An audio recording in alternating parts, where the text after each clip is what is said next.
Well, let's get some analysis on this story. We can speak to Jean-Marc Rickli. He's a lecturer in the Department of Defence Studies at King's College and joins us now from Geneva. Jean-Marc, good to speak to you this afternoon. So the first large-scale bombing in these coastal cities, why now? Well, you have to understand that the current situation in Syria is very fluid, and there have been major advances of the regime towards the eastern part of the country, and the ISIS has claimed the bombing. It is still questionable because other sources that it would be rather Arar al-Sham. But be Arar al-Sham or ISIS, both organizations have recently very much been have gone through combat operation with the Syrian army, as well as supported by the Russians.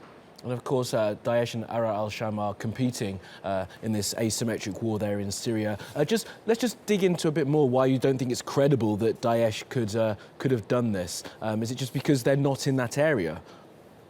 Not saying it's not credible. We just have to be patient to get more information. There has been a communique of Daesh, but as you just mentioned rightly, Daesh is not very strong in that area. It's almost non-existent there. It's rather Arar al-Sham or Jabhat al-Nusra, so the Al-Qaeda branch of in Syria that is located in the province around Latakia, Homs, and Hama.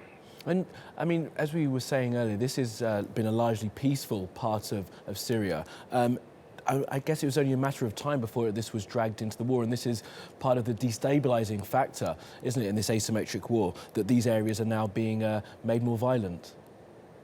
Well, this is indeed surprising that these two cities have been struck, but also behind that there is a symbolism as these two cities are hosting Russian forces. Tartus is the home of the Russian Navy, and Remim is the home of the Russian Air Force. So it's also a message that whoever did this bombing sent to both Russia and Assad that they could be struck in the heart within their own territory. Absolutely. And just finally, Jean-Marc, and more widely, what did you make of yesterday's announcement from the Free Syrian Army that they were ready to pull out of the peace process if they did not, the attacks on them by the regime didn't stop?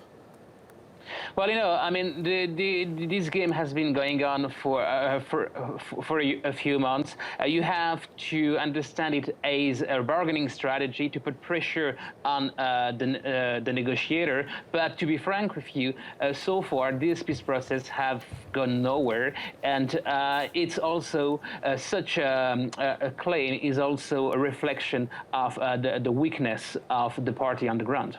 Absolutely. Well, Jean-Marc Rickli there from King's College joining us from Geneva. We thank you.